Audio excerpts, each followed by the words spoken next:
started. Our first session today is going to teach you guys, Prof. Cronje is going to teach you guys how to use AI effectively.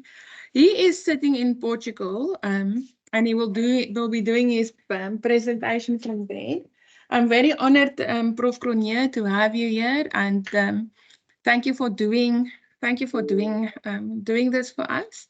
I'm sure the students are really bursting out of their seams to find out how they can use AI and how they cannot use AI. So this is over to you, Prof. Enjoy. Thank you, Corin. Thank you very much. Good morning, ladies and gentlemen. And at some stage, Corin, I wonder if you want to, well, at some stage, I'm just waiting. My wife, Dr. Francisca, will also join us. I'm not sure whether she's here yet. I did send her a WhatsApp. She's not in Portugal. So, but I'm just quickly going to share my screen with you. And I'll take keep an eye through. out, Prof. I've made it so that everybody can bypass the lobby. So she should be able to come in and out. Good, good. She's only scheduled to start at 10 though, so that's all right. So I just wanted to maybe sort of just tell you who I am and where I come from, and just point you to my website. I've sent you the link to the Research with AI one, but obviously if on the Research with AI one you were just to click on my name, you'll get to the actual site, which will tell you that I'm a professor of digital teaching and learning in the Department of Information Technology at CPUT, and before that I was the dean, and I've supervised more than 150 doctoral students and more than 78 peer-reviewed papers, etc., etc. If you want a real CV, it's there. Here are some of my more popular videos that I've made. There's a picture if you need to put something on, etc., etc. So this is my front page with all the mindless rubbish that I have. This is something that you might find very interesting. It's my free online doctoral program. What it effectively is a website which contains all the things that I give my own doctoral students to as resources. So it's just one big pile of resources. And the idea is that you could actually, if you wanted to, just work through this website and then make your doctorate and then find a supervisor and give it to the supervisor and you'll have a doctorate. So that's what this little page is about. It's got some useful things. There's like this very nice picture that I found that explains epistemology and ontology and axiology, where epistemology is about the knowledge of, ontology is about the meaning of, and axiology is about the value of. So it teaches us all sorts of stuff. But that's not what we're here for today. That is just my commercial break to make sure that you know that there's something worthwhile underlying all this. But what we are here for today is the site, at least is the discussion of research with AI. And for that, you need to come to this page. And I have actually given you this page in the chat. And I might just put it in the chat again for those of you who missed it the first two times, so that you can be there. And just go, boom, there we go, Research with AI in the chat. So I want to start with the fact that once you start doing AI, the world sort of changes, and there's a different way of thinking about the world. And it also means that we really need to change the way we think about research and about what makes good research and so on. And this is not new. Those of you who know about history of art will know that around the 1900s, photography was discovered. And then suddenly painters realized that cameras could make pictures that are more accurate than theirs. And so the challenge was no longer for a painter to make something accurate. If you wanted something accurate, you take a photograph. The challenge for an artist was to make something that looked like art. And that's when we got Impressionism, and we got and then they thought that we can make something that's even more realistic than realistic, and we started getting surrealism and so on. And so in the process of working with AI, we've done the same thing. We've moved from humanism to what's known as post-humanism. So just to explain to you what I mean by the difference and the movement from humanism to post-humanism is that there was a period which I would call pre-humanism, and I'm using the work of Yuval Harari, uh, uh, Professor, his name is Yuval Noah Harari. I'll put his name in the chat for you as well.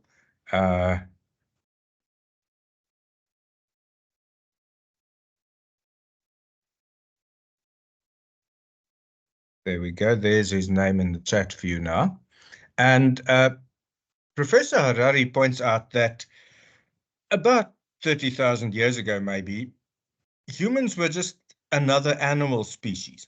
And then we started progressing and we started discovering various things. But right in the beginning of our existence, we were quite sure that nature, that God was in nature, and we would sacrifice something to nature to make sure that the world would continue turning. We would sacrifice a child to the god of the sun so that the god of the sun will turn around and come back again at the end of winter or something like that. So we believed that nature was really in charge. Then came the Industrial Revolution. We harnessed nature and we caught nature. First, even before that, we caught horses, we caught donkeys, we caught animals, and we became in charge. We started saying when we would harvest the food. We said when we would slaughter the cattle.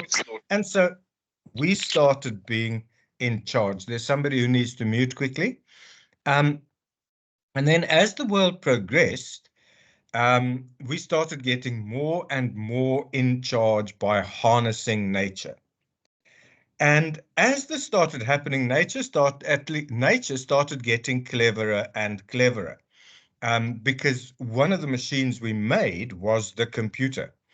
And slowly but surely, the shift started going from harnessing nature to being part of nature, to sort of really being a combination of a human and a machine.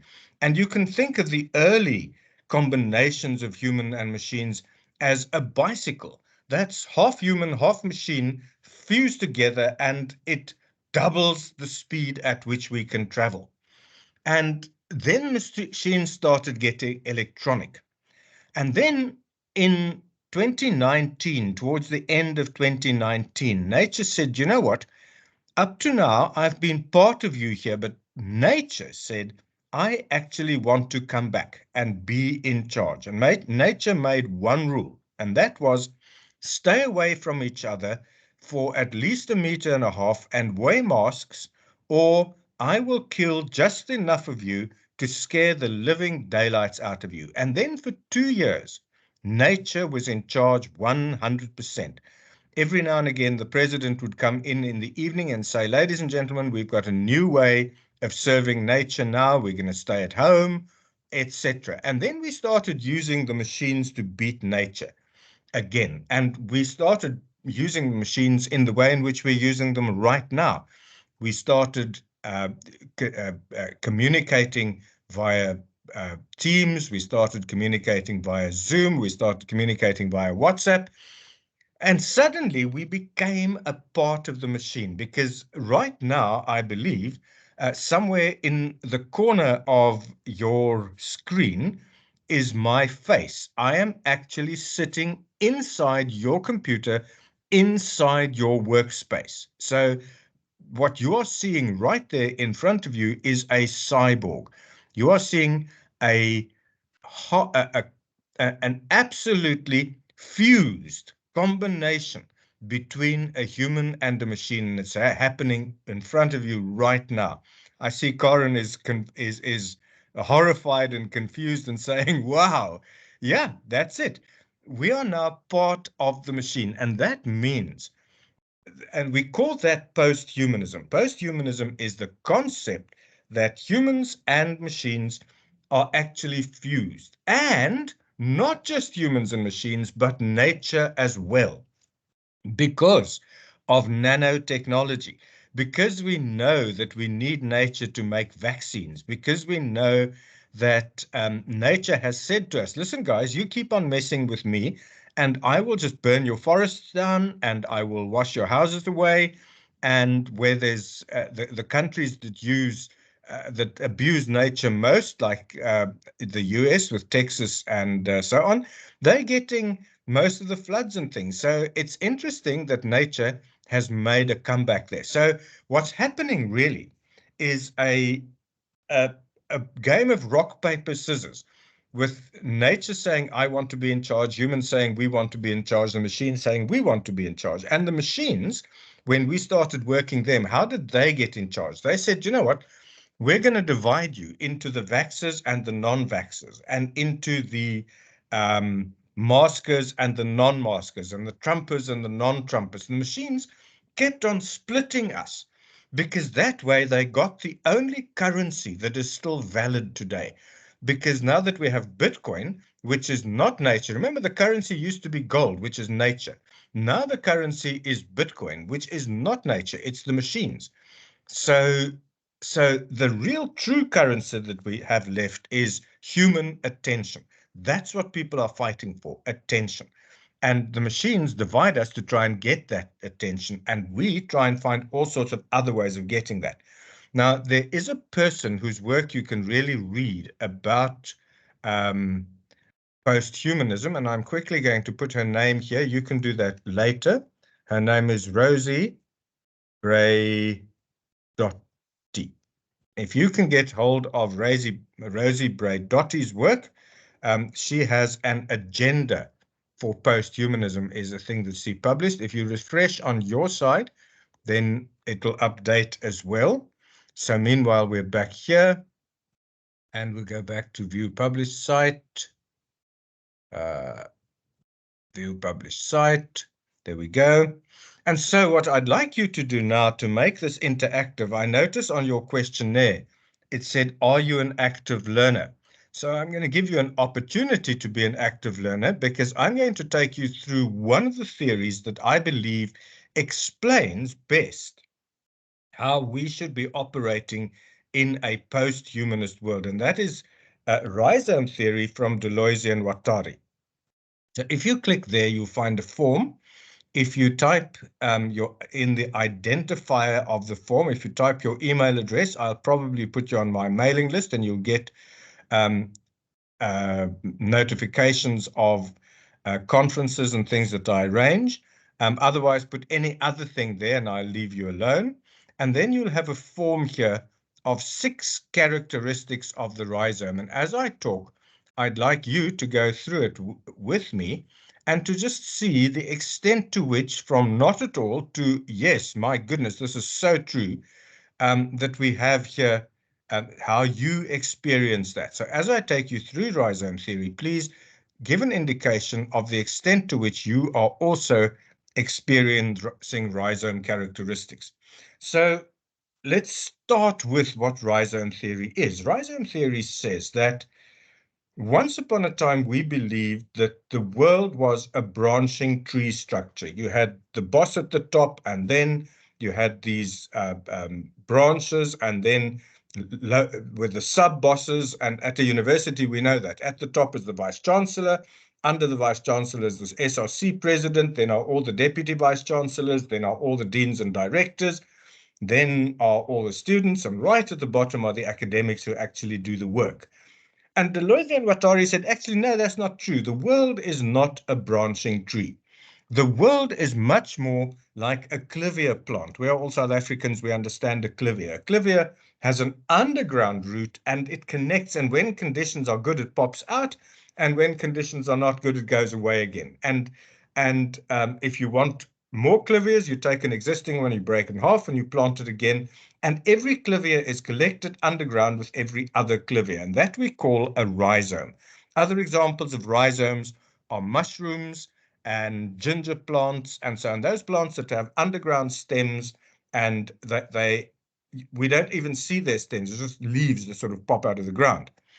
And the most important characteristic of this rhizome is that of connection. Everything is connected to everything else. And so I'm sitting here in a hotel room in Portugal, and I am connected to you through my device. I'm also connected to you through the other device. So connection is just there, and we are always connected with other people.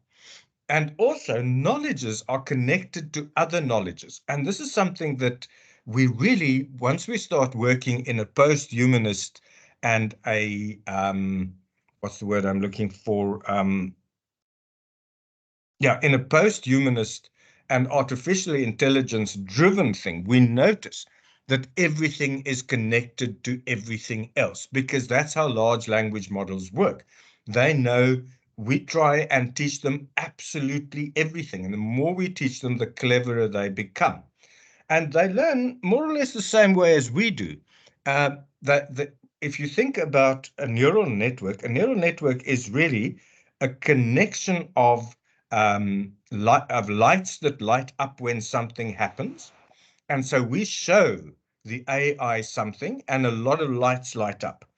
And if we say to the AI, yes, that's the correct thing that you saw, the AI remembers those lights. So when we show the AI that thing again, if the same series of lights light up, then the AI will have recognized what we said, and the AI will remember that. And so our job is to keep on showing the AI new things and making sure that it recognizes that. And so it becomes cleverer and cleverer the older it gets. And what we know is it doubles in strength every 18 months. Now, you will remember that on the 30th of November 2020, 30th of November 2020, ChatGPT was born. But if we look now just at that one group, and now suddenly, come on, man, what's happening now is let me just get there.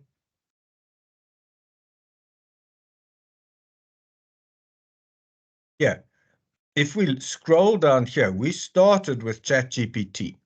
If we look now at here, look how many identical sites we have now. We have Pi, we have ChatGPT, we have Bard, we have Gemini, we have Perplexity, which brings me to the next item on this characteristic of the rhizome, and that is heterogeneity.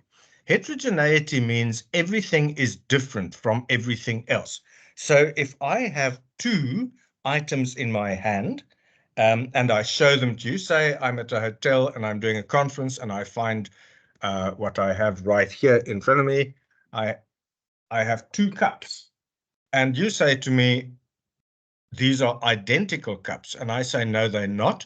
They are different because one has my left-hand thumbprints on it and the other one has my right-hand fingerprints on it. So the concept of difference, by the way, just quickly put your button somewhere, the extent to which you yourself are living in a hyper-connected world. Then we look at heterogeneity, which is difference.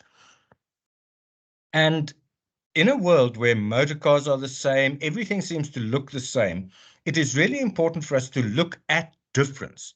And I remember that my language teachers did not do that at high school, where we did the comma and the full stop and punctuation, and they never bothered to tell us the difference between the comma in Afrikaans and the comma in English, for instance. In Afrikaans, you write sentences until you get to the verb and you stop.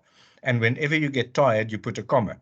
In English, there are only 5 places where you put a comma. So there's a difference, but we don't necessarily get taught that. The other important thing about heterogeneity is that things can only be connected if they are different. So connectedness and heterogeneity go together, because you can only connect things. You can't connect the same thing. You've got to connect different things. Then we get to multiplicity. Multiplicity means that the multiple is the unit. So I am talking to you as individuals, but at the same time, I am talking to you as a unit called the class. And if we look at in our current technological advance, and that's one of the things that I'm hoping, if Dr. Francie does arrive in the room, she'll actually be helping you with, and that is that there's not just one AI solution. I've been asked so often to talk about ChatGPT, and I say, I can't talk about ChatGPT. There are just so many more things. And so it's the fact, yes. I'm here. Oh, you're here. Good. Thank you. Now I Don't can gossip stop about panicking. me. Say again. Don't gossip about me. Okay, I won't gossip about you. So Dr. Francis says she's here and I must stop gossiping about her. So I'll just, instead of gossiping, I'll pre-sell.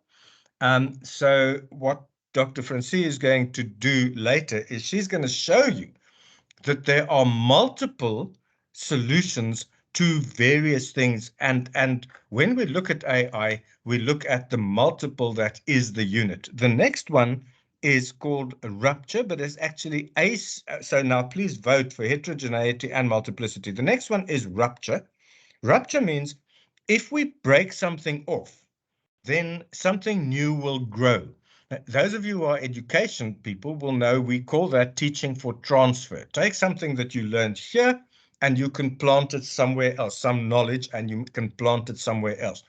We also use that when we do interdisciplinary research, where we say, let's take a concept from this type of research and let's plant it in this type of research and see if we can use things on the cutting edge of this side and see what it can develop for us on the other side. And something that Dr. Francis will definitely show you later today is how we took a large language model where we can tell it things and then it writes us stories. You can also tell it things and it draws things for us. So we took the concept of writing and we converted that into the concept of drawing, and off we went. So that's that's a signifying rupture. And it's always good for us to see where we can make new things grow. So will you please vote there for the extent of which you are seeing a signifying rupture happening. Then the next one is cartography. So I'm sure that as postgraduate students, all of you, and if you're not, you need to get familiar with the concept of Tony Buzan's mind maps, where instead of putting everything as bulleted lists, we put something in the middle and then we show how these things how these things are connected. And when I started as a lecturer many years ago, I realized that students will learn much better if they see mind maps than if they see bulleted lists. And so I started teaching by drawing mind maps. And I draw this huge mind map on the board. When I turn around, I see that my students have copied my mind map, which means that on the board, I have a map, but on their desks, they have tracings. And cartography means that we should not have tracings. Every human being should have their own map. And so the way I change that with my own teaching is to say to students, do not put the subject in the middle of the map. Put yourself in the middle of the map and then show your relationship between the various items of the subject. So if I teach in town planning, I teach services, then I would say to students, put yourself in the middle. Now let's look at electricity as a service. Do you have electricity? Do you share it with your neighbors? Do you make it yourself? What is the quality of your service electricity? Do you have running water? Do you share it with your neighbors or do you collect water from a central point? What is the quality of your service? And so now suddenly students can't copy from one another because they've got to make their own map, and they will remember that because they just have to put themselves in the center, think around them, and they've got that concept there. And that's what cartography is about. So my challenge to you again is, to what extent are you drawing your own map and not just copying the map of the lecturers? And then finally, there is decalcomania. And I'm quickly going to Google for decalcomania.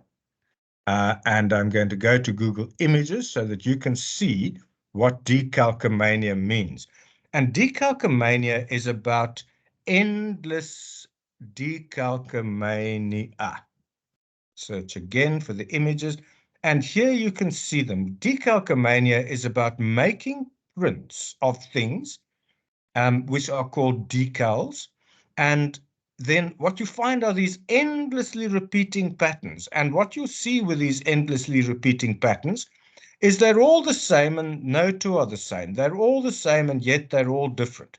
And that's how the world works. The world is a set of endlessly repeating patterns. Here they are. And sometimes they're actually quite sophisticated. I'm trying to find the Singer sewing machine, which usually appears somewhere below here. Well, it hasn't yet. But there you can see where we also use decals to make fake tattoos. And so decalcomania is about recognizing patterns. And that really is the aim of research, is to recognize patterns, because if we recognize those patterns, we'll be able to do what we're supposed to do, and that is to predict. And that is the ultimate aim of our research, is prediction. So what I'd like you to do now quickly is just rate the extent to which you are seeing and living in a decalcomanic world. And once you've done that, please press submit. And I'm going to take you to the spreadsheet that sits behind this. And we'll see the extent to which you guys have actually selected this decalcomania around you. And so let's just go back to the big one. Whoops, there. Now that's this group. Let me go to rhizome characteristics around. There we go. So here is about 2,800 people who have already filled in my form. And this is their responses. And as you start filling in, we'll see how it grows. And what we can see is that all of us are recognizing our big connectedness. We're also beginning to recognize heterogeneity and multiplicity, and A signifying rupture, but we seem to not all be drawing our own maps. We still seem to be copying somebody else's map. And that, as a researcher, is where you are going to make that jump from reading other people's work and making sense of that to creating your own work in which you make sense of the world around you. So that's my little story. I'm going to pause for a minute so that you can give me a bit of feedback. So I'm going to stop sharing and I'm going to just pause for a minute to get feedback from you. Rolf said he can't see my screen. Rolf, could you not see my screen the whole time? No, we could see your screen for most of it. I could see your screen the whole time, Prof. I'm not sure. Okay, thanks, Corin. That makes me feel a bit better. Gomalimo says Deborah said she also saw my screen. Oh, he logged out and back in, then he could see it. Cool, that's good. Any comments on what I've just said? To what extent has what I've said been at all useful for you, with 0 being no, good Lord, I have no idea what you were on about, to 5 being this is opening a whole new world in how I think about the research. So just all of you, just in the text box, type somewhere between 0 and 5, with 0 being no, this is way over my head and I don't think that this is useful at all, to 5 being, yep, this is groundbreaking stuff. So I'm looking in the chat to see. Great. So I've got 1 mind-blowing. I've got 5. I've even got a 6. Okay, I've got a 3. I can understand a 3 as well. A 3 could either mean I just need to do a bit more reading on this stuff, or it means, no, good gracious, this is witchcraft. Don't come to me with witchcraft. Great. So this is Deloitte and Watari, 1990 approximately, and I thought that it would be useful. Oh, good. Karen says, I like the main idea of research is recognizing patterns. Yes, absolutely. 3 o'clock USA time, so I'm a little bit ahead of you, so that's quite interesting.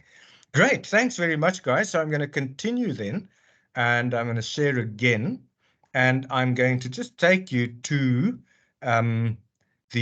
so I'm sharing my screen, and I'm getting so cross with this.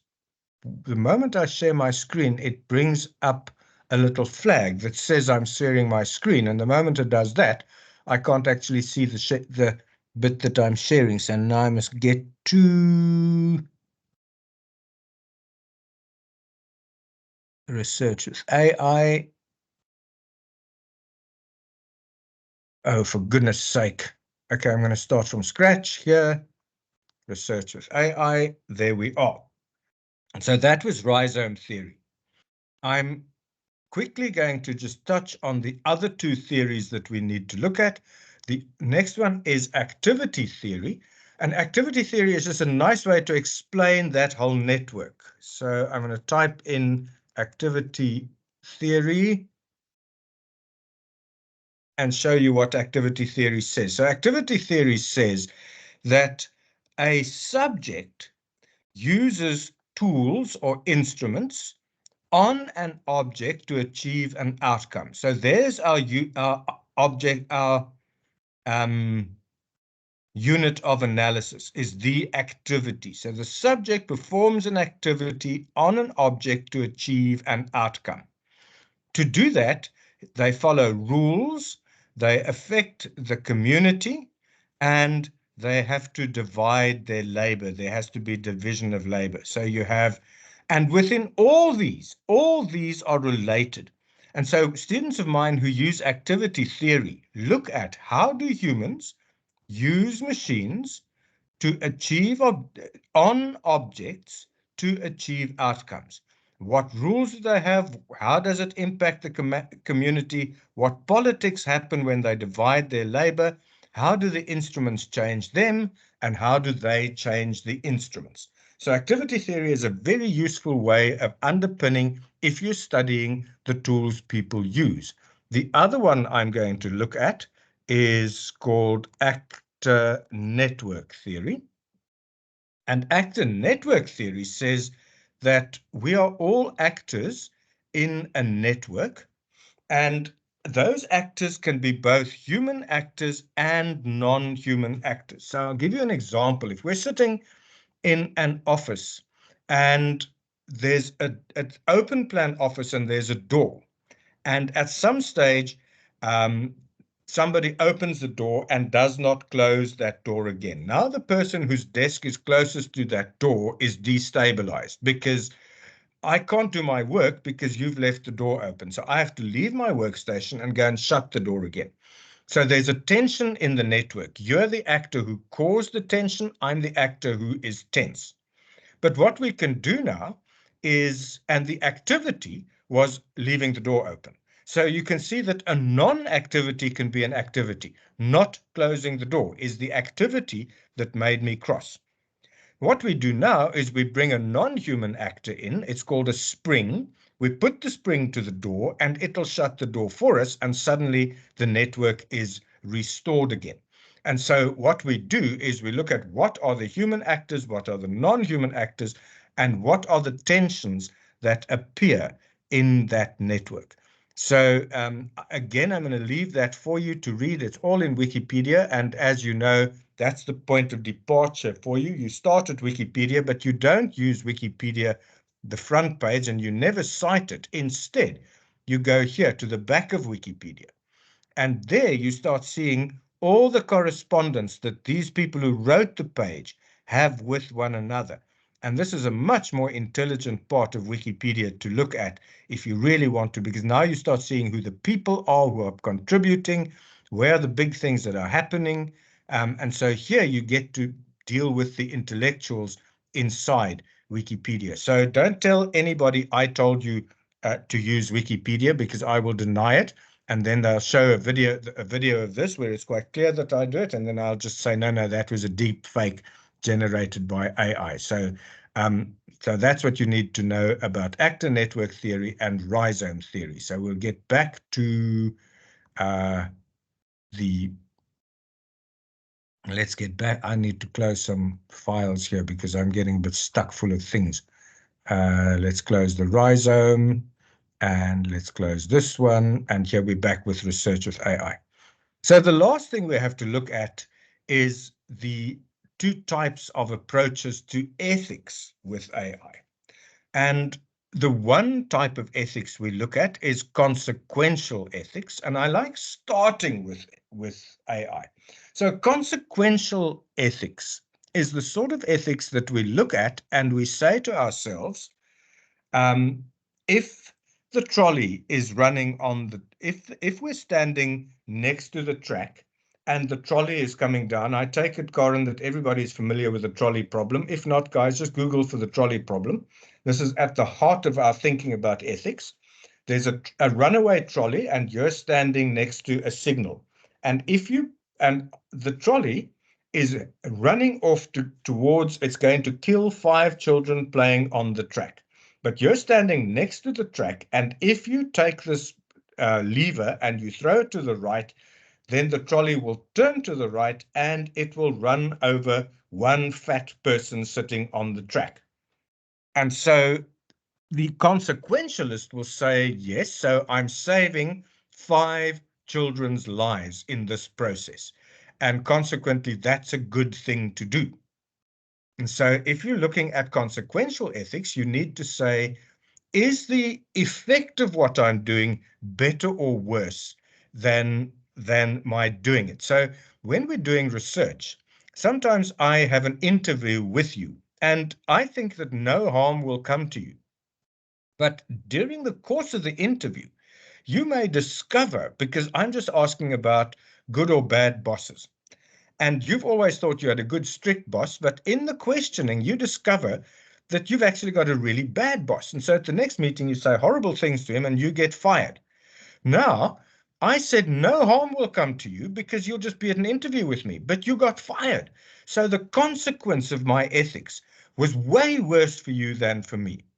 So that's the thing when we deal with consequential ethics, is we have to make sure that the consequences will be better for people on the other side. So when you start using AI and the AI just types a lot of lies and you then publish those lies under your own name, then the consequential ethics has been terrible. Deontological ethics is saying, no, we must look at the principle of this matter. So let's take exactly the same trolley problem, but let's move it into a hospital. I'm a doctor. I've got 5 gravely ill patients there. They all are going to die. And I've got a badly injured motorcyclist with him. He's probably going to live with brain damage for the rest of his life. But if I let him die, I get 5 organs for free that I can plug into those 5 people. Isn't that the consequential ethics really good now? And deontologists will say to you, no, it is not ethical for you to interfere with the process. You need to stand away from the process. So that's how we need to approach AI when we deal with it, is, are we consequentially making sure that we're working for good? And are we deontologically making sure that we follow best ethical practice? Those are the 2 things that we need to balance if we're going to do that at all.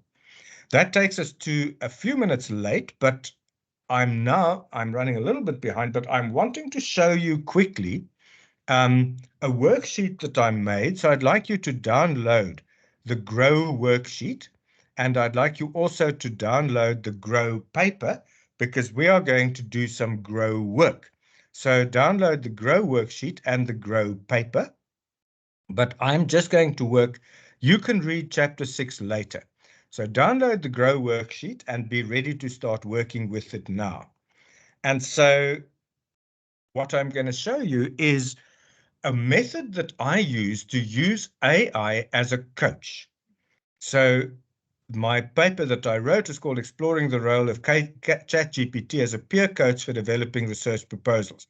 And we're looking at feedback, quality, prompts, and student reaction. And what I'd like you to do is think a bit about your own purpose of your research. And we're going to work through, well, you may at your own time work through the Grow coaching method. We're only going to do the first one today, which is the goal. So the goal, how we do this with students when they need to decide on their titles and so on, is we start with saying, what is your goal? What do you want to achieve? Then we ask, what is your reality? So what is your goal with your honors? And I'll tell you what the goal was with my honors. The goal of my honors was that I was an education student, and in my final year in our education diploma, we learned that if for every additional qualification we get, we can actually get a notch increase in salary. So that would be of value to me. And so I went and did an honors just to get an increase in salary, because the professor said we could do the honors and our education diploma together. My reality at that time was that I was living at home. I actually had enough time to do evening classes and do the diploma in the morning. So my reality was I had extra time. My goal was to get more money. And so my option was to do the HOD in the morning, the education diploma in the morning, and the honors in the evening. And my will was to finish both of those before I went to the army. So that's how goal works. Now, when we look at our goals, please jot down for yourself, there are only 4 goals that we can have with our studies. Either to get value, which is what I wanted for that. I just wanted to finish it. Or, so I went all the way to a master's with this. Then I became a lecturer at Technikon Pretoria, and I taught evening classes, and I was the youngest person in my class. So I was sort of looked at as a kid. So I went and did a doctorate, because I said, you can call me kid if you like, but you're going to call me Dr. Kid. I want that power. Then when I had that power, I really thought I needed a promotion. So I went to my boss and I said, I want a promotion. So he said, but what do you know now that you didn't know before? And I said, nothing really. He said, then why should I promote you? So I thought, well, I need to know something that will make me scarce. So I went back to university and I did a master's in computer-based education, because at that stage, there was nobody in education who knew about computers and nobody in computer science who knew about education. And so I was scarce in both those degrees, and that made me a professor. Once I was a professor, it was my job to make other people learn. And so I really was just interested in doing research when it would tell people nice stories. So if you look at just about all my research, including this paper, I'm telling stories about things that worked in the hope that it'll work for you too. So that's my purpose now, is virtue. But all 4 of those purposes are correct. And many people say, yeah, but I don't have just one. I have at least 2 purposes with my study, 2 goals. So what I'd like you to do is just on a piece of paper, jot down for yourself, what is your goal? Is your goal knowledge, power, virtue, or value? But put them in sequence. So where I'm sitting here right now, my sequence would be virtue first, because I like sharing my knowledge. The second one would be knowledge, because I like learning new things. The third one would be value, because sometimes I get a bit of subsidy when I publish papers. And the one that I really don't need at the moment is power, because I was a dean. I knew what power felt like. It's no longer interesting to me. So mine is virtue, knowledge, power, value. What I'd like you to do is in the chat, quickly post what are your what are your what did I call these things?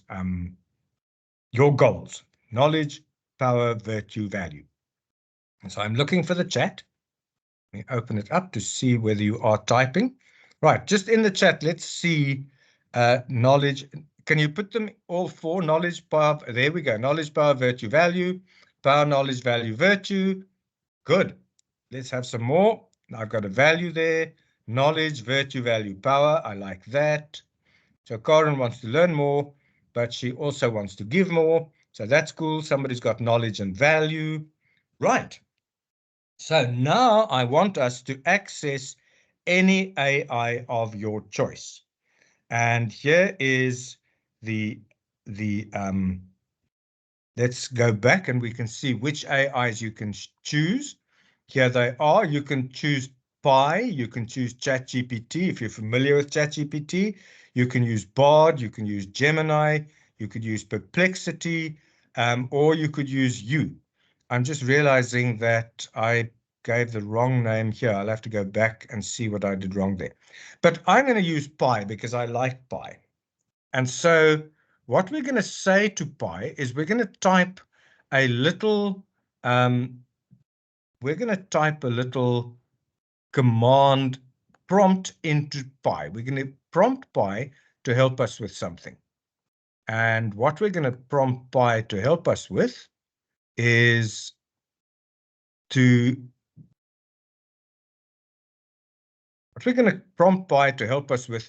assist us in writing our study. So I'm going to say this to him. I'm going to say, be an advanced chatbot. It's on the very bottom of the very first page, it seems to me here. Let's see, am I correct? No, it's not. It's on the bottom of page 3. Bottom of the third page, there it is. So on the bottom of the third page, we're going to say, we're going to go to Pi. We're going to go to Pi and say this. And let's hear what Pi says.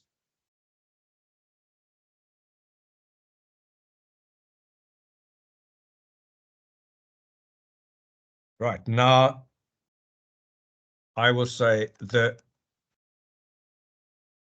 first question was, rate your goals from most important to least. My answer was virtue, knowledge, value, power. What do you think?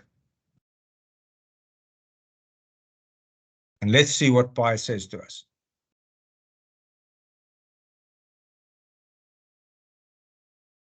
So Pi says, to make your answer more robust and informative, you might want to provide a brief explanation of why you rank your goals in that order. For example, you could say, I believe that cultivating virtue is the foundation of a fulfilling life, followed by the pursuit of knowledge, creating value, and exercising power responsibly. This gives your answer more depth and context. So what I'd like you to do is do exactly the same exercise and use any of these chatbots of your choice, and then give us some response in the chat. What happened when you did that, when you asked that specific question? What did the AI say? And did the AI add value to your, did the AI, in fact, what I'm wanting you to do is, again, let's just do a number. Cut the AI's answer and put it in the chat for us, and then let us know the extent to which you think that was a useful answer, to the extent to which the AI bot that you used actually did help you to get to some sort of answer. So I'm going to just quickly, I'll tab again and get to the chat. Oh, here we go. Interesting answer. Power is a bit unusual as a top priority, but it depends on your position. There's solid changes. Virtue rounds a list of nothing. Some possible, and they do the same. And then I'll just put in mine here. Anybody else who has an answer? What do you think about the answer, MX van Skalkwijk?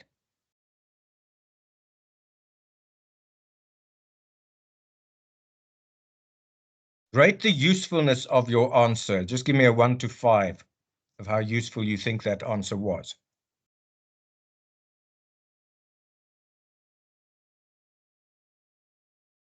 Good, good. Unknown user says that was at least a 5. And yes, okay. Which one did you use?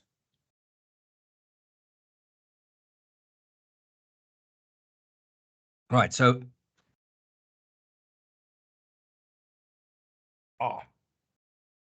let's see. Wow, this is huge. Oh, you say Pi is very useful. I understand which will require you to produce 3 high-quality research based on the research niche I previously suggested. Here are 3 potential paper topics: assessing the current scale of small-scale fishery management. Paper will provide a concept. You can apply various. Paper will. Wow. Yep. This is good. Thank you very much. Who's sharing this with us? Oh, this is Corin. Corin says pi is very useful. Yes, I agree with you, Corin. This is an excellent one here. Presenting your goals. In this order, you demonstrate a commitment to ethical conduct value, a dedication to intellectual growth and understanding, knowledge, appreciation of personal principles, and recognizing the powerful impact and responsibility that comes with that influence. Good. So let's do one more. And we'll say in here,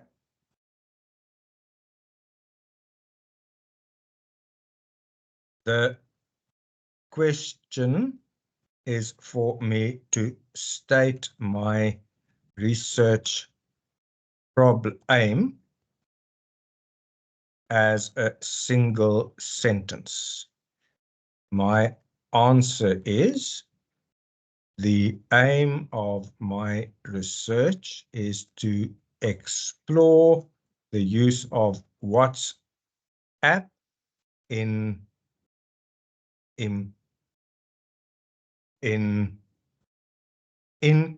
increasing interaction in my teaching and learning. How can I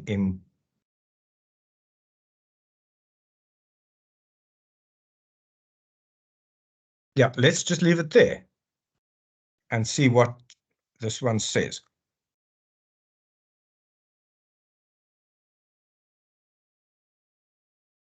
You might want to consider add more specificity to your aim, such as the particular aspects of interaction. You could say the aim is to research how WhatsApp can be utilized in student engagement and collaboration in a high school mathematics classroom. Good. So you see what they're doing. So what I'd like you to do is exactly the same. Take your aim to whichever it is, and you don't have to use only pi. You can use any of these. You can use BOD, you can use Gemini, Perplexity. I know Dr. Francis is very fond of U, so just use any one of your choice. And then again, let's see your question and answer in the chat. So I'm going to go over to that now.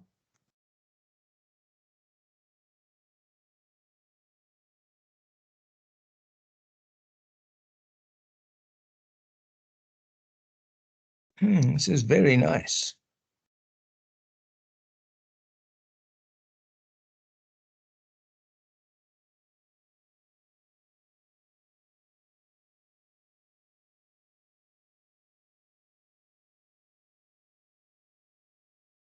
Okay, well, I didn't want you to put my WhatsApp in. I want you to put your own aim in.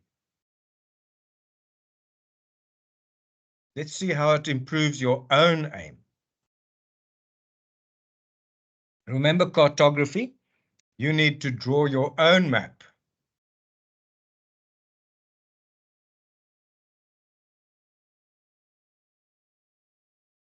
Corin says they don't know if you have an aim yet. Well, suck an aim out of your thumb. What would you like to research? This is a very good idea. That'll get you some idea. What would you like to research?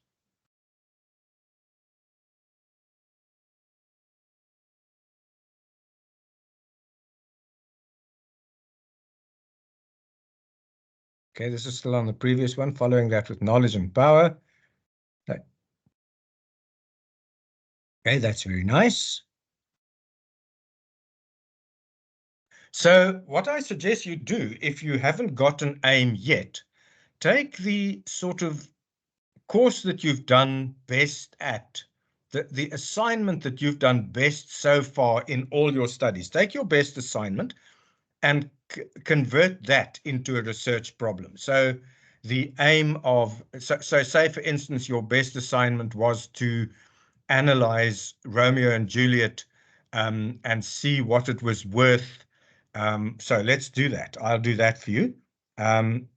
So let's see if I can make, here's one. Aim of my research is to explore the micromanagement on innovation. Your research aim is clear and concise. It identifies the valuables you're investing in. This is PI. PI, why I use PI is it says things like great job. If you want to add more detail, you could specify the type of micromanagement you are examining. You see, this is what makes PI so clever, or the AIs, excessive control, constant monitoring, or the specific type of innovation you're focused, product, process, or organizational innovation. You could also mention the expected outcome of the research, such as strategies for promoting innovation while avoiding the pitfalls of micromanagement. Do you have a particular angle that you wish to emphasize? So do you see what's happening here, ladies and gentlemen? This is exactly what I wanted you to see. Pi is now taking over and being your supervisor. So please answer. Please select from that. Are you looking at excessive control, and are you looking at process or product? Just select two and put that in Pi and tell us what Pi tells you next. Oh, this is very exciting. You see, Karen, this is why I do this. This is the cusp between knowledge and virtue. It becomes incredibly enjoyable for me when things like that just happen, when there's this explosion of knowledge that just happens here. So let me see if I can get back to the chat. I need to close this chat here so that I can get back.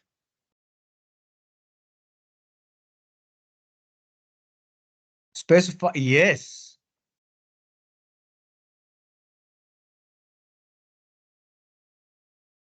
This is so nice. Target population, helpful to managers, yes. Search approach, but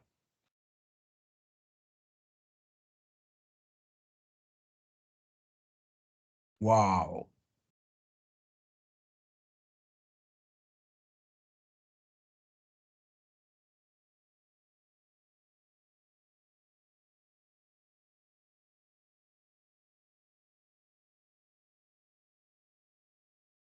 So, ladies and gentlemen, what I'm hoping that you can see here is that just using a little coach, and what you really need to do is read my entire paper, and you will see there how working with, and then if you look at the grow paper, factors that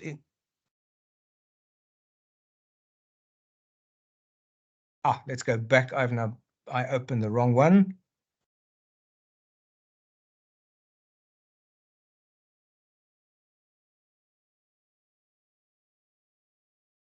Let's go to the answer. So you've answered and you've done it now.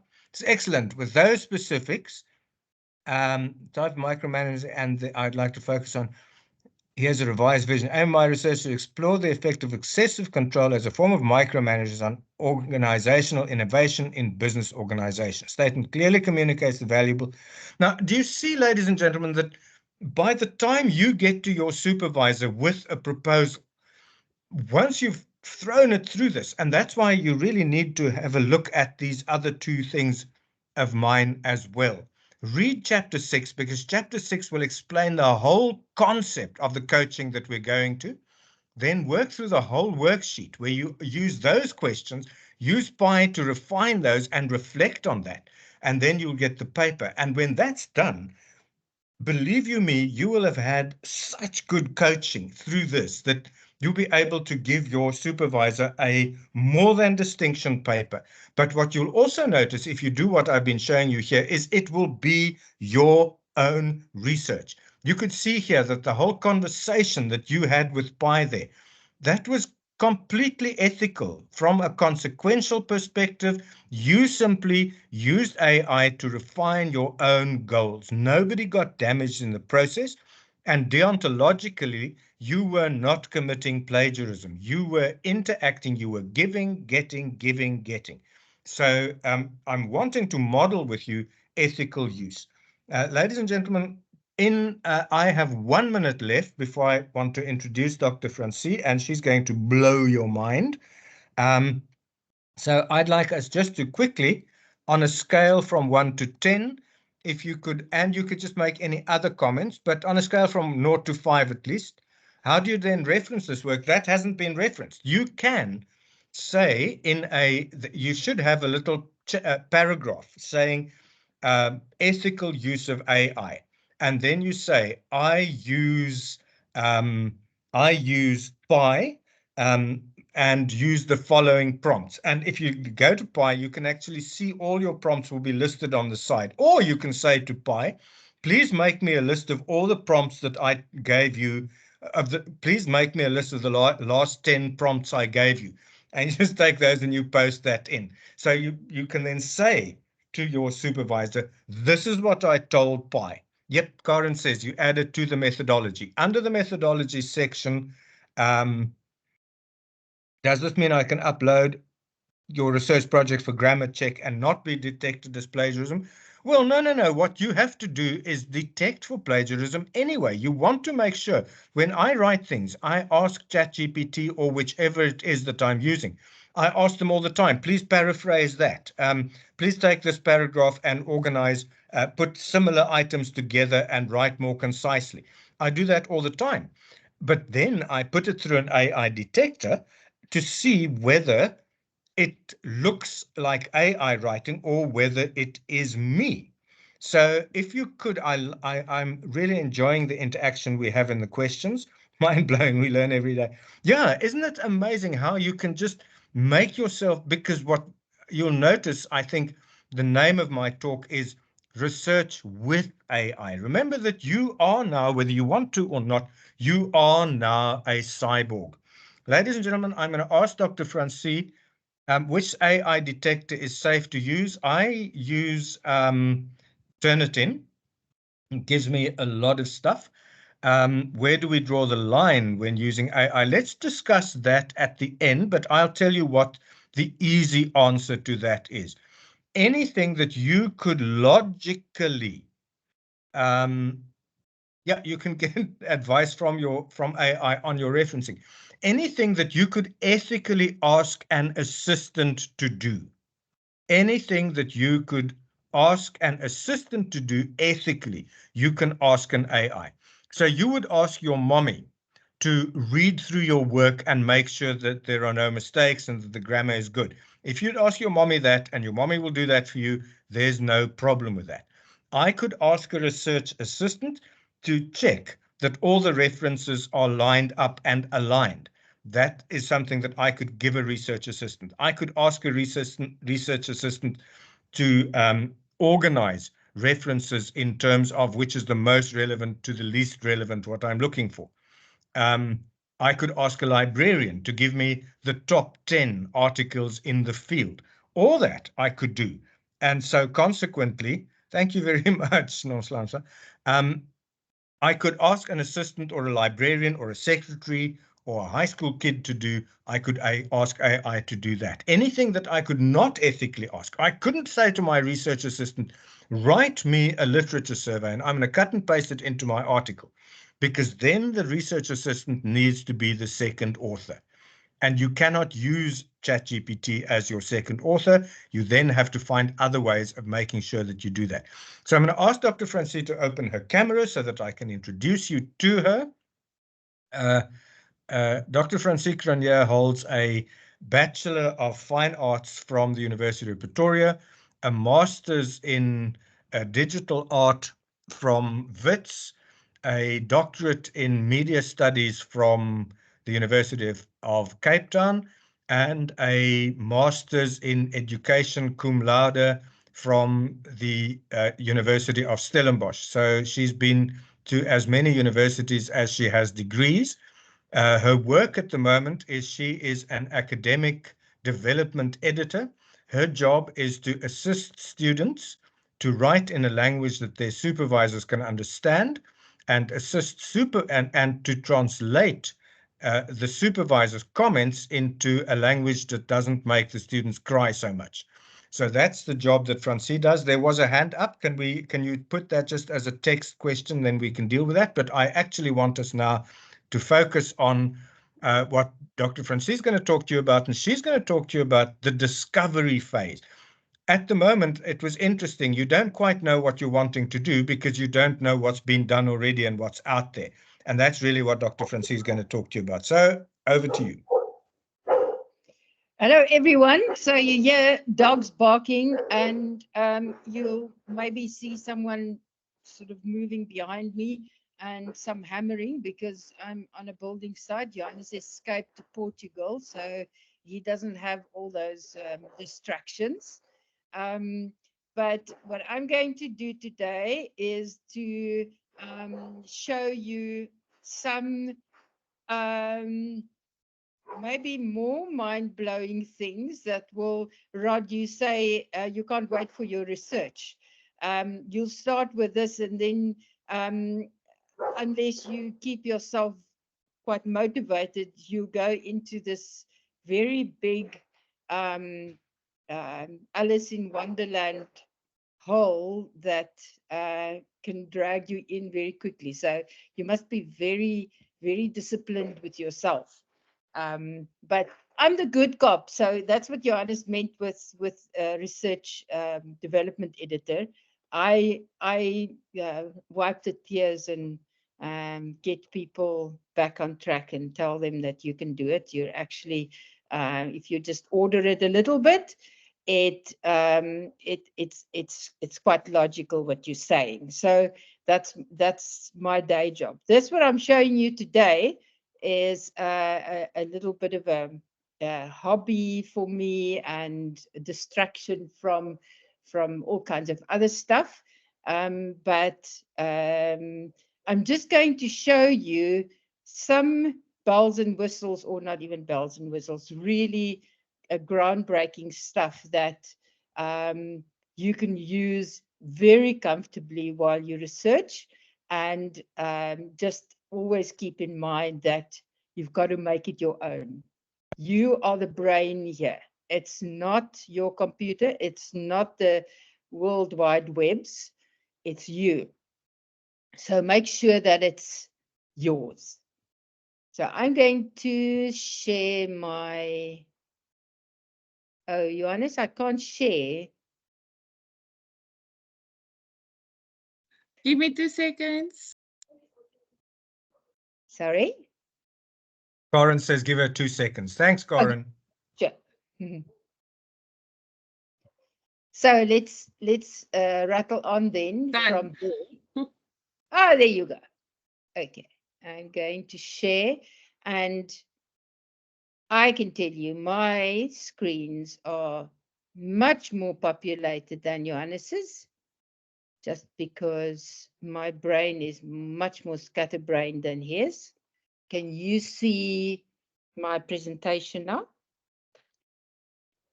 Yes, we do. Yeah. Good. I see all kinds of thumbs ups. Okay, so without further ado, let me start with discovering. You say you don't have a topic yet. So, there are so many ways of just getting a topic from what you started with now.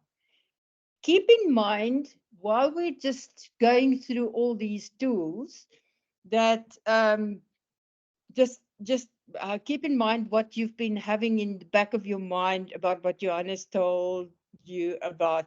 Just pick a topic. So what I'm picking a topic on at the moment, just to show you some stuff, is to go to the year of my birth, 1961. I'm not shy of my age, and I'm not a dumb old tunny, so I'm definitely not shy about it. So I've got this thing that I'd like to play with to see what kind of technological developments happened in the year of my birth. So I'll use that sentence quite often during all these explanations now. So firstly, you are going to discover all kinds of stuff. While I'm showing you all these tools, I'm going to tell you which ones are actually ones that you just use without a login, which ones you need to pay for, which the ones I really don't use that often because I really hate it when one has to pay through your ears for something. But I'm going to show you all kinds of stuff and tell you first whether it's a free one that you need to log in for or not. So let's start with insightful first. Insightful is one of my first go-tos. So let's look at happenings, technological happenings,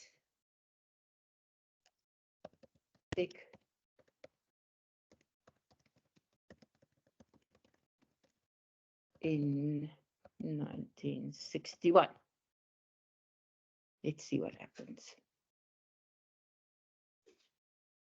So there I get a whole list of articles that if you go through them, you can see which ones interest you more. So let's look at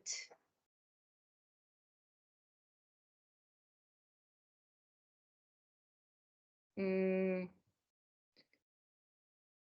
see, it immediately takes you, this specific platform takes you, and oh yes, you don't have to log in or log on to it at all. It's just an open platform like Google Scholar. So let's just go for the first one, just to show you what this platform can do. So there I chose one specific article like you would in, say, Google Scholar. I hope many of you use Google Scholar. Who uses Google Scholar? Just give me a yes or a no or a thumbs up or whatever. Yes, of course, we all do. Okay, so don't ever forget Google Scholar. I'm showing you all kinds of tools, but that's one that's a constant. Okay, so I just chose one here, social cognitive theory and agentic perspective. So let's say, oh yes, I've always wanted to know about social cognitive theory. And Bandura, I know that Bandura is an seminal author. Do you know what a seminal author is? Seminal author is somebody who started, or one of the authors who started the thought pattern about social cognitive theories and the frameworks, the theoretical frameworks on what we did on social cognitive theory. So, all right. So, in the beginning, I see here, okay, yes, I can get this article open access, which is always important for me. It's cited by 9,507 people, which I love because it means it's a good source to use. It was published in 2001, etc., etc. Then you can go to a graph to see, if you look at the graph there, the key, the lighter it is, the older the references are. And there you have the darker ones are the most recent ones. So you can either go and you can see what it looks like this. And you can see, okay, there's Bandura actually explored more on his own theories a lot. Parker is one of the most recent ones, and Fultness also. So those are the most recent references. But wait, there's more. Then you have a whole list of similar papers on social cognitive theory. And of course, it's as deep as what you'd have in Google Scholar. Then you have a list of most important papers, which are rated by page rank. Or you can say, okay, give me the numbers cited by, which ones, what is important for you.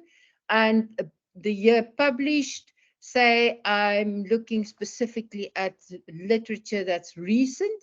I can go into the published year. There you see this one is 2019, which is 4 years ago. It's not bad.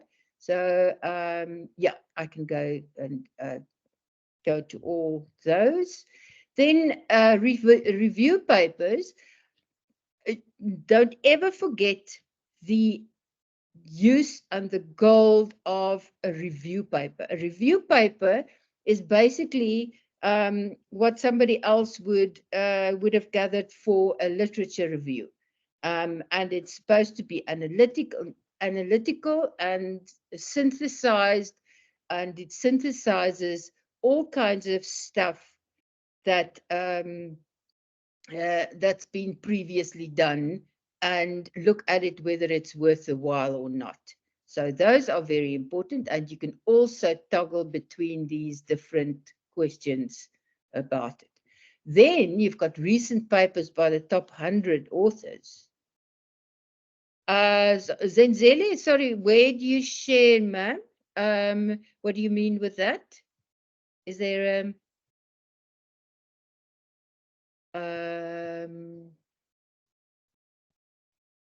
I'm not sure what you mean. No, Dr. Francie, I just give me a moment, guys. We will discuss videos and things about yesterday after the class, please. Not now. Okay, sure. All right, so you have a list of most important recent papers there, and then you have the top authors. And this is very interesting because these are the places where you get your seminal authors from.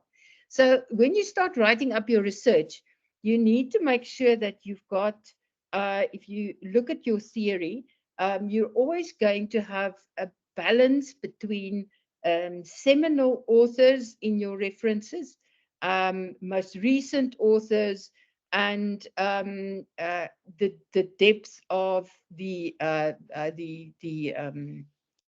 publications that you are using, how notable they are in the field. So keep that in mind. You always have some seminal authors that you're talking about. So those you get from the top authors. So you can go through this list, and also the number of pages, the number of papers, and the page rank, and so on. And then you get upcoming authors. Those are the ones that you get your most recent articles from, your most recent research. Then you have institutions that are sort of focusing on this in their students may have research groups for this, top journals and similar journals as well. So this is a very nice go-to for a first research question that you have. Then the next one I'm going to show you so we've done insightful. We're going to look at site. Site look like this. And if you've subscribed, if you've logged on, you've got to log on to it, but it's also free for a number of things. So I think you get away with a lot of the free stuff. If you go to assistant, it looks like ChatGPT. You know, that little thingy always shows you what AI platform looks like. So let's look at what was the main technological advances that occurred in 1961. And it will give you like ChatGPT, but ChatGPT heavy. It takes a little while, and it will generate a very nice response for you with publications as well. There you've got your references on the right-hand side, and it gives you, you can then ask it more and elaborate on this, but I've got lots more to show you, so let's just show you quickly what it looks like when you then copy it and put it in a document, new document,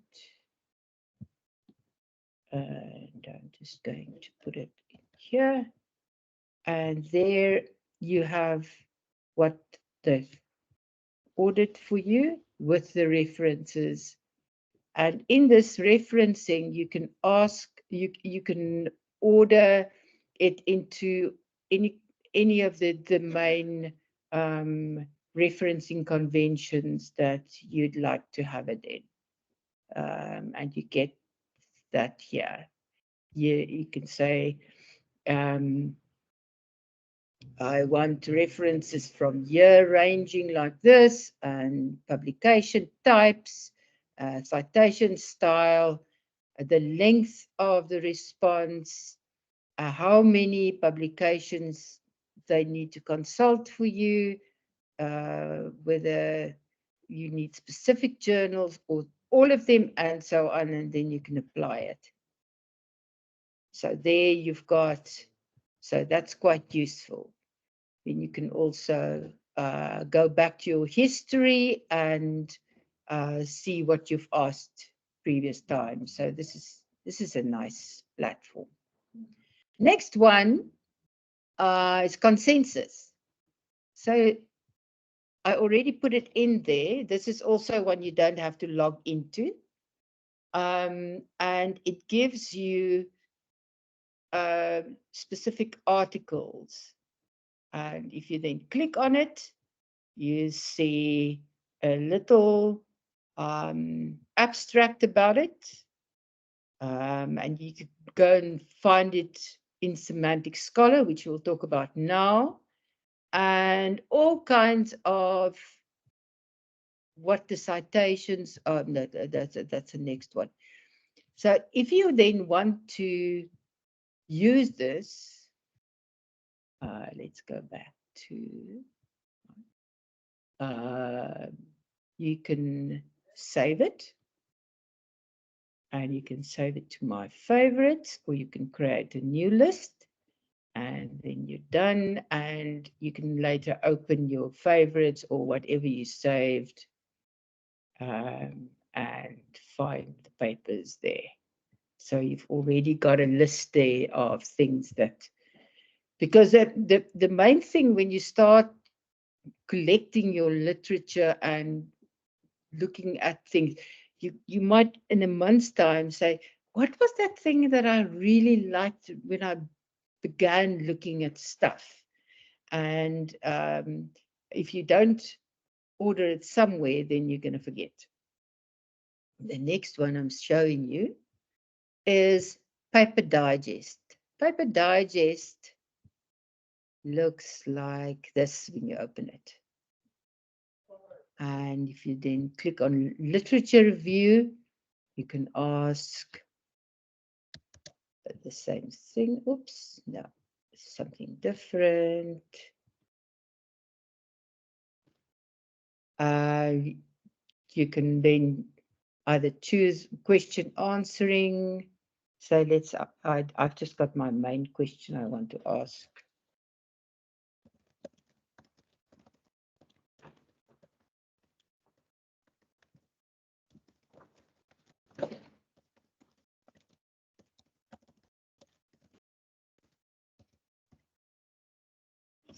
What? And it takes a while to think. Any questions so far?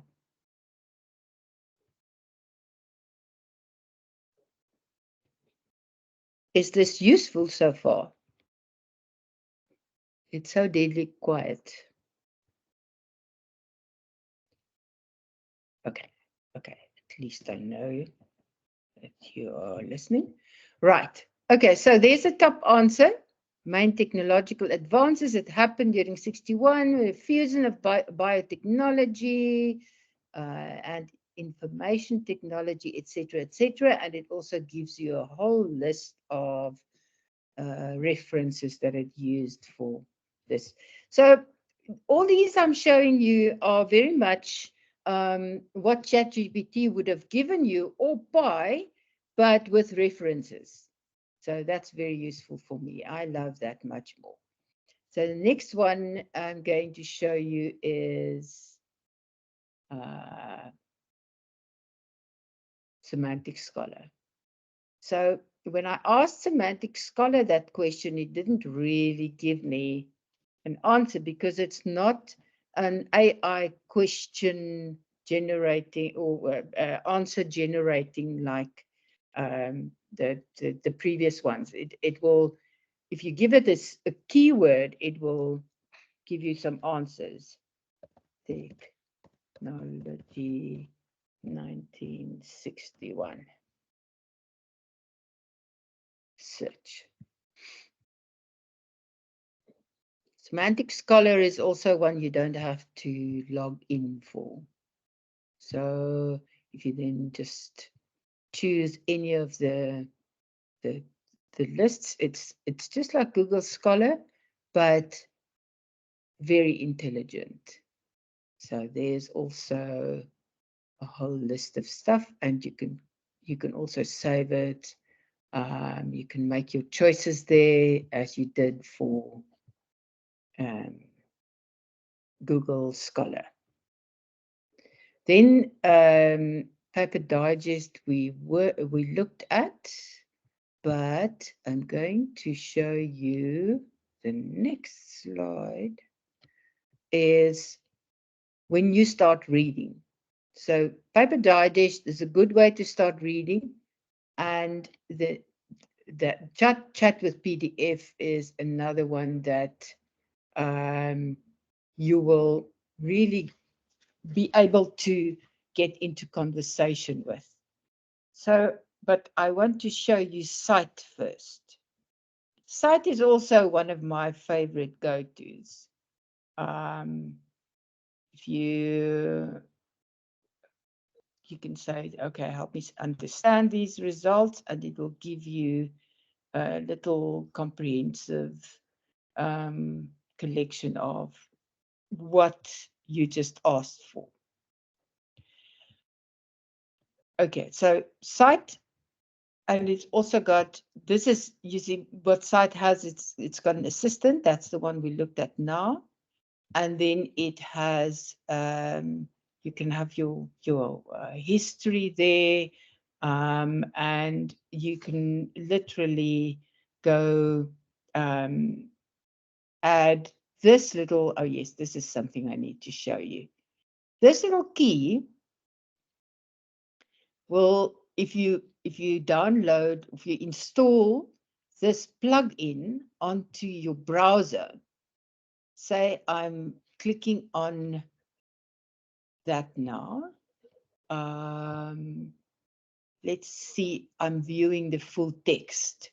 So if it opens in the journal's website, then you've got the little key here on the side. So on every website that you open from now on, if you've got this plugin, it will show you here what is important for this article.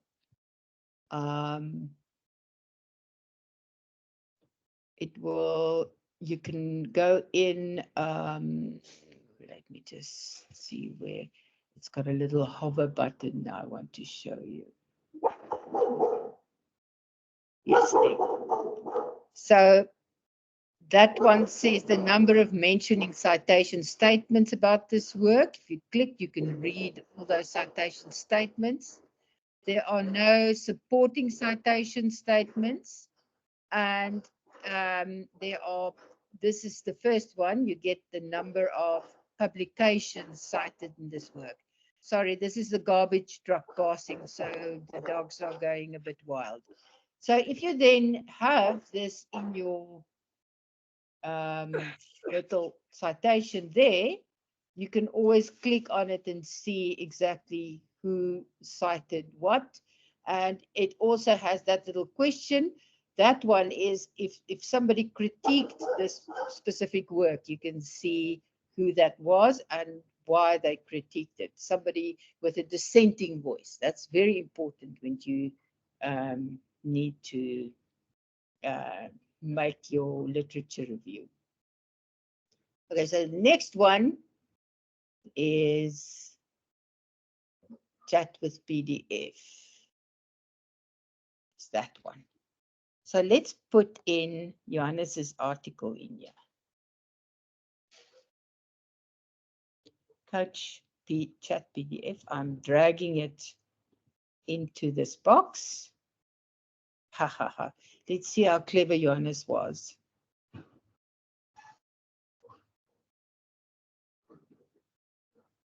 So I can, it gives me immediately, hello and welcome to this informative PDF file. It always starts like that. So that's why you don't need to, or why you shouldn't quote any AI. It always starts with the same thing. The study conducted by Johannes Grindier at the Cape Peninsula University of Technology sheds light on the potential of using AI chatbots in education settings. And then it gives you a few questions you can ask for starters. How does ChatGPT compare to traditional peer coaching methods in terms of feedback quality? And there it gives you a little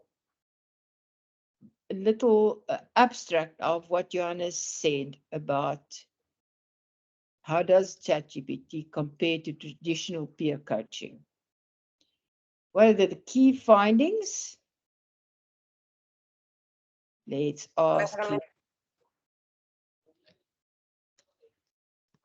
What? Hello? Yes. Somebody talking? For the contact number. Hello? Somebody questioning something? Not. No, I think it's somebody we must just mute quickly. Okay. I'm looking for them. I'm looking for them. Does it provide an overview of the articles attached? Yes, it does. It gives you an overview. You can ask for it.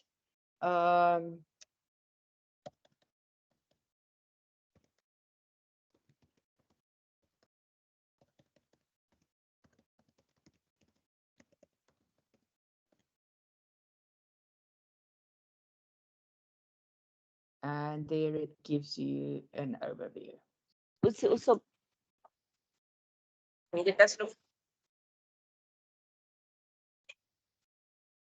Is it Vincentia? Is it you? It's you are. I only get about 3 words of what you wanted to say, so maybe you can type it out in the chat box so I can answer you properly.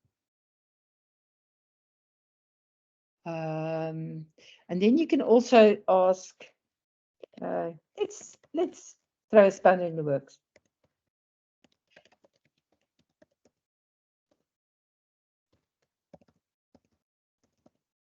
I'll give us the abstract representing the article.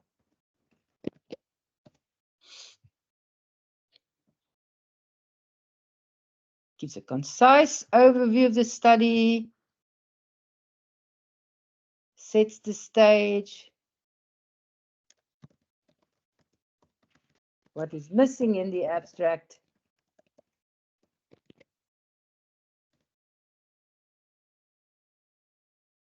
And there it gives you a little critique. Oh, all kinds of things that Johannes didn't mention. Johannes, you didn't mention future directions. How can you not do that? I always do, but it is the one that I always get moaned at from editors too, so wouldn't be surprised if I didn't. So as you can see, this is very useful because you can see whether an article is actually good or whether it's you can look further into some details into it and so on. So you've just given me an idea. Next time I get to review, I get to be asked to review an article for a journal. I'll just put it in here and tell it to do the review. Yes, yes, yes. Okay, next one. Okay, let's see. So now you want to start analyzing stuff. Either the different articles, whether you're going to use them or not, or whether they're good, or whether you can write something with them, and whether it suits your topic itself. All right. Which one is this? Oh no, this is one I opened with site, and I'm using Avid Note. Yes, let me first give you elicit. So I already asked there, what is the main technological advances of 1961? And let's say I'm looking at, and it didn't really give me for 1961 specifically, but it gives you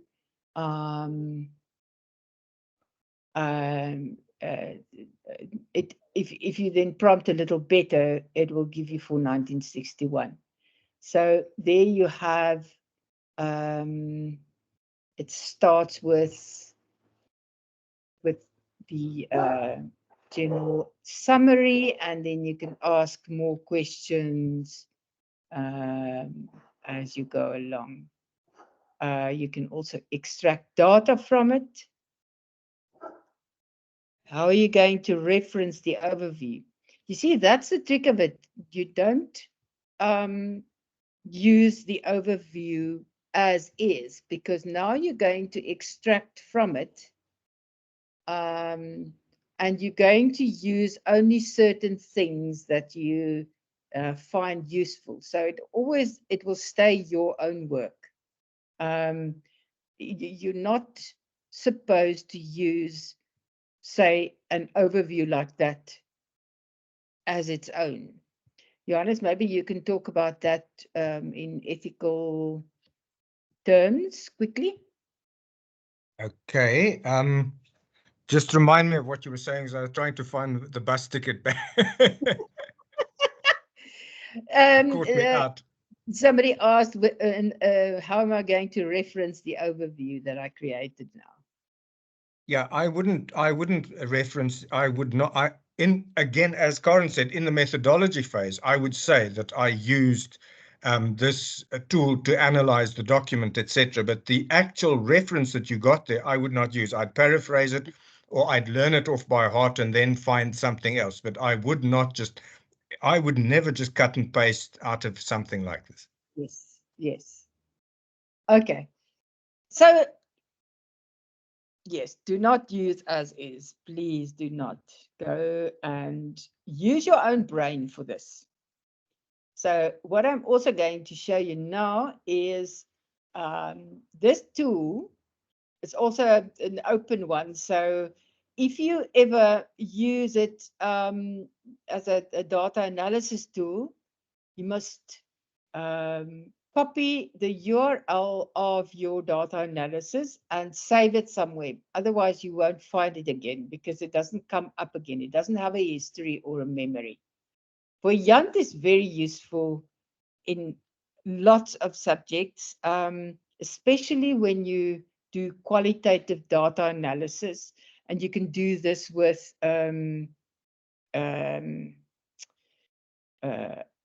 your literature review as well. So what I'm going to do now, I'm just going to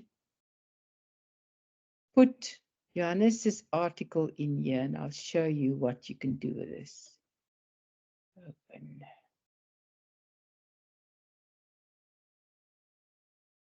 Voyant is magic. I use Voyant as a go-to for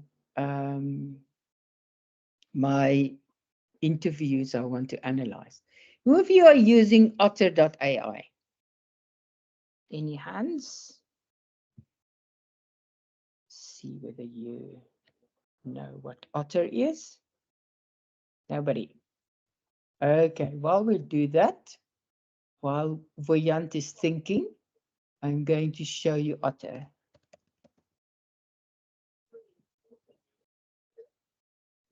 Otter is magic. This is also one of my favorites. If you start collecting your data. So I'm recording, going to record, and I'm starting to record this presentation now. And while I'm doing it, you will see that it literally translates my words into text, and it's actually quite accurate. Then you can download this chat, or you can look at the outline to see what was said in this interview. And this is quite useful if you're doing an interview for data collection with your interview subjects. So I'm just going to stop this now because I don't need this anymore.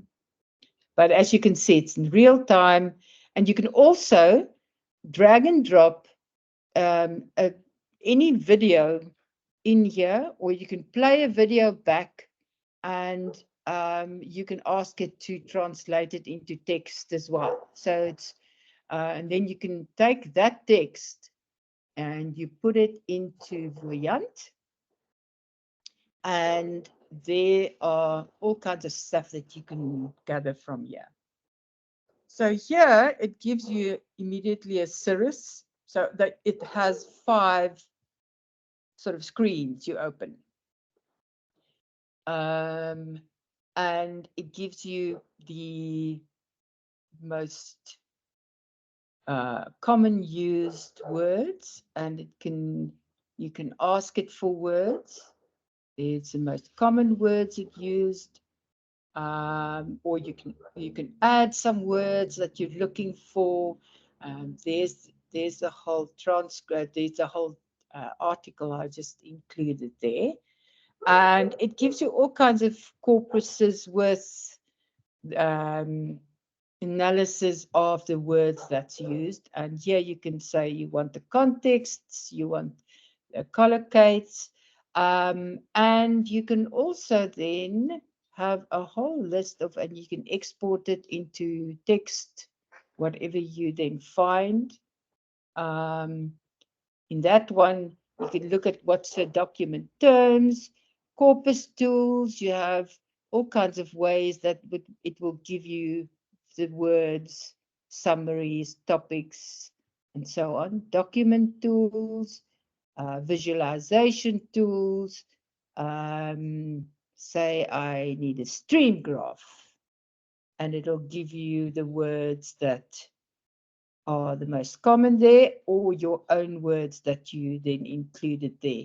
Say some word like you're specifically looking like the word unsure in interviews with people, whether they're unsure about something.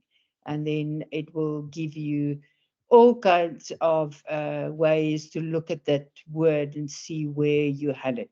So this is just a sort of a collection. You can put any of these blocks in any places, or change the blocks around to see where you want, what's the most or the best analysis tool that you'd like. So this is also very good with your literature review. So you can sort of collate all your different articles in here and see what's happening. Okay, then next one is connected papers. So I'm just going to, I see my time is nearly up, so I'm just going to quickly show you. Connected papers is useful because you put your keyword in there, or your title of a paper you're looking for, and so on. And then it gives you all kinds of connected. So I chose Pellegrini now. So that's the original paper.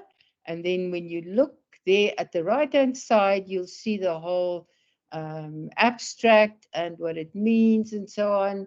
You can see what works derived from this, who quoted this, prior works, seminal works, here, prior works. This is what you're looking for. List the view of all the articles inside, and then you can get, you can put filters onto it, and there's lots of more things that you can choose for every article that's in your bubble map there. So you have to explore a lot with this. Then the next one is lateral. Now, lateral is very useful, and this is actually a whole discussion all on itself, because it shows you every article that you imported. You can put your concepts. You can add your concepts, and then you can make a whole a table of the different concepts and in which article that concept belongs or is quoted. And then you can download this as a table, and it shows you a very useful visual outlay of your literature review. How many articles can you pull in here? As many as you want. And you can ask Otter to transcribe your recordings. Yes, yes, yes. That's the total magic thing of Otter. Right. So I've got so much more to show you.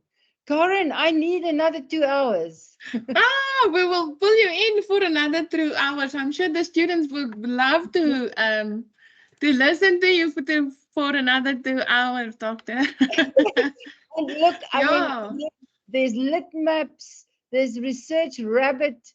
Look at this. I mean, you have similar work and earlier work, and I just get completely lost in this. And then when you start writing, you use Jenny, and it takes you through that process, and you have Quillbot, where you can paraphrase stuff, make sure that it's properly paraphrased. And my personal favorite is Writeful, which has all kinds of things to do there with. And I haven't even gotten to the visual prompt engineering and looking at visuals that you can use. Well, at least you've got another 14 minutes.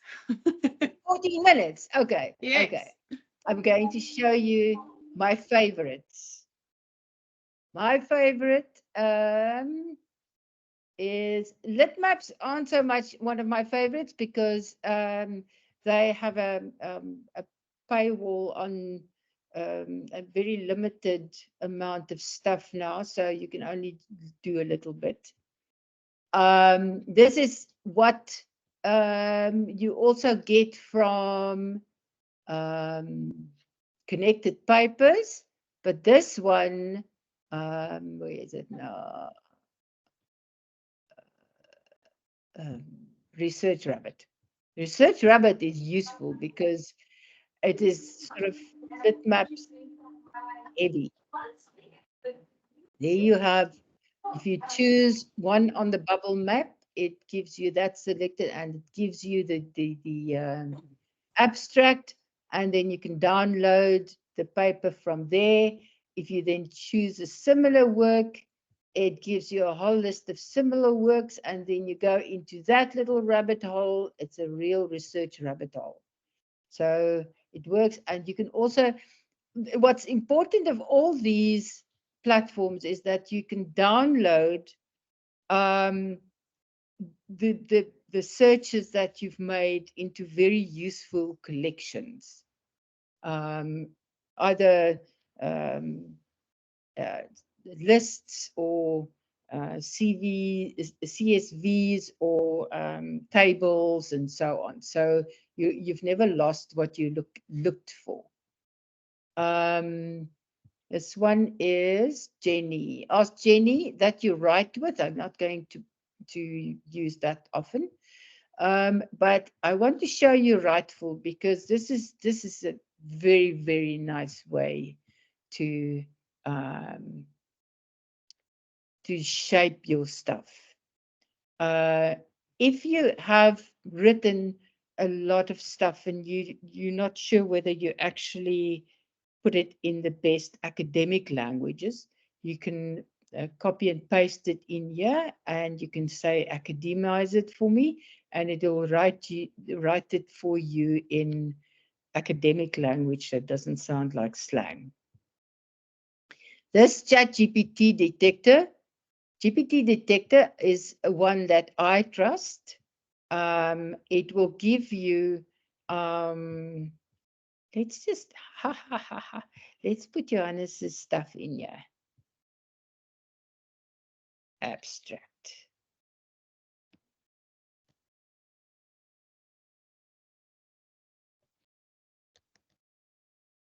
see whether he actually wrote it himself.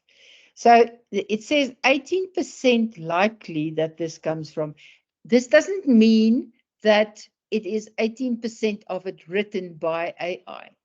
It says that in the bigger scope of things, 18% of the time that you have words connected like this, it was written by ChatGPT, which is quite acceptable for.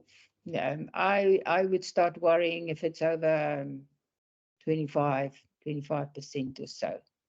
So it gives you an overall view of whether it might be written by AI or not. Well, you know, the fun thing is that actually, yes, it was written by AI. The whole one, yes. But No, just the abstract. The abstract, I cut and paste the abstract from I took the introduction and I Okay, told it convert this from an introduction into an abstract. Let's look at another piece. There, 1%. See, it didn't lie. There you go, you see? 1% was written by AI. So I wrote that myself. Yes, you wrote it yourself. Oh, good. Okay, there you know. It's always important to put a couple of mistakes in your writing so that people know that you wrote it yourself. Yes, yes. So let's show you what happens with, I'm going to open that word that I copied and pasted, this one we used for site. We copied and pasted this a little bit. Now, what's useful also with Open Writeful is that you can either proofread a document or you can full edit it before you start sending it to your supervisor. Full edit mode, check document. So this is also a plugin that you upload onto your Word document. And it gives you suggestions. Although instead of while, and I say, okay, let's use that one, advancements, not these advances. And so it did actually, and this is not the term they looked for because it's part of a reference. And if you then look at, say, proofreading, it says check document, and it's proofreading the document just for language, grammar and language. And there it says use languages instead, or you can say, no, not one of them. You want your original because it's a reference, then you click it OK. Footnote to history because it's part of a reference. And then you've got it quickly proofread as well. Is this useful?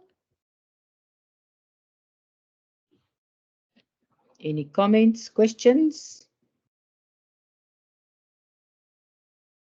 Are you getting the thumbs up there? Okay.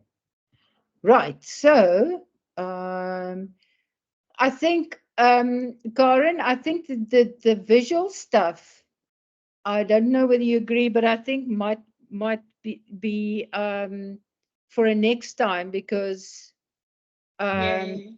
it's going to be, I think you need to go, this is quite overwhelming if you can start with it. So I think you need to start playing with this before we even go into the visual engineering.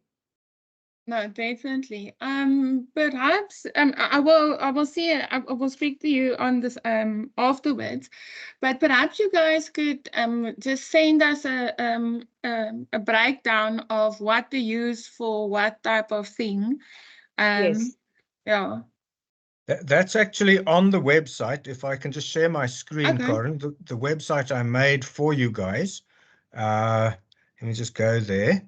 So the website here called Research for AI. That's the link I shared all the time. Yes. So it starts with the theories, then it talks to the ethics, then it's my grow, then it was all the ones we use for exploring, and then here they are, the There discover, you go. the analyze, the write, and so on. And then there was also the one that I wanted to just briefly show you, which is Avid Notes. Because what Avid Notes does is it really puts all of it together under one roof, and you find that it'll give you, it has templates. I'm not sure that one wants to show this to people from the beginning, but what it'll tell you is how to plan a lesson, how to grade a student, how to solve a problem, how to suggest interview questions, it'll analyze the data for you, it'll analyze interview data for you, it'll generate CSV files, it'll write you a research proposal, it'll do further research. Oh my goodness. It just, I mean, it just puts us all out of a job, actually. I know. So I thought I'd end with that one just quickly. But yeah, thank you, Dr. Francis, for, again, a mind-blowing session. I did send the link in the chat, guys, for you just to give us a little bit of feedback, because I would like to do the last 5 minutes as a sort of a feedback session. And so I sent you my general feedback form. If you could fill that in, please. And then I'm just quickly going to have a look. I'm going to unshare again. Any questions that you have for Dr. Francis while I'm unsharing again? Any questions in the chat, please? And then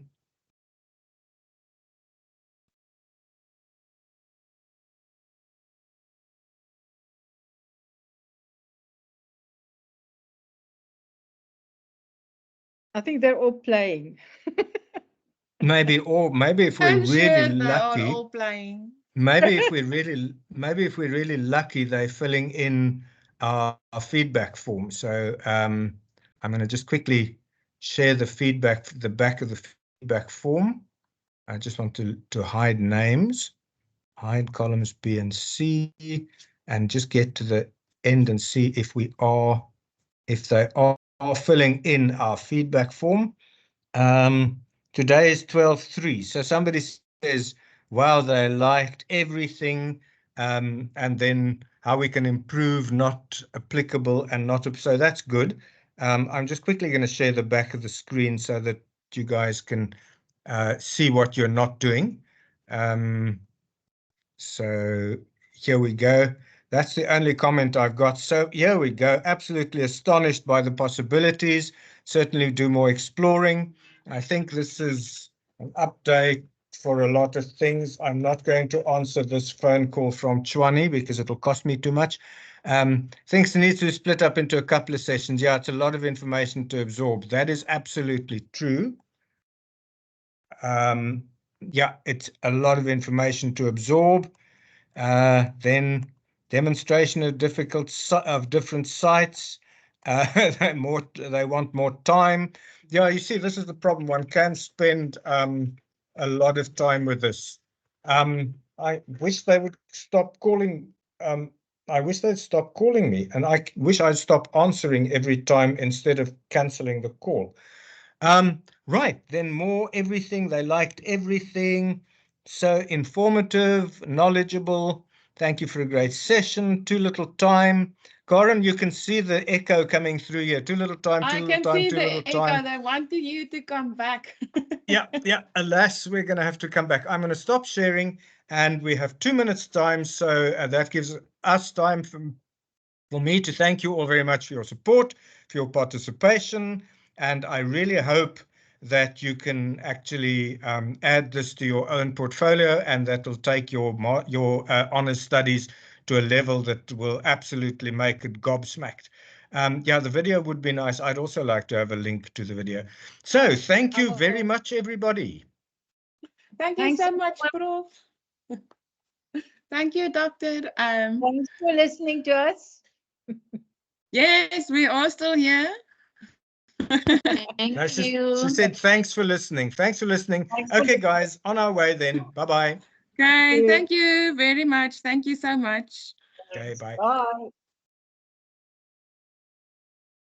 Sure. I do think you all need some time to just decompress a little bit and just go stretch and think through. Not really that I think you have got time to think through the session, but there's a lot that you guys have learned. I'm just going to, for sake of the recording not being too long, stop it for just a moment so it can render.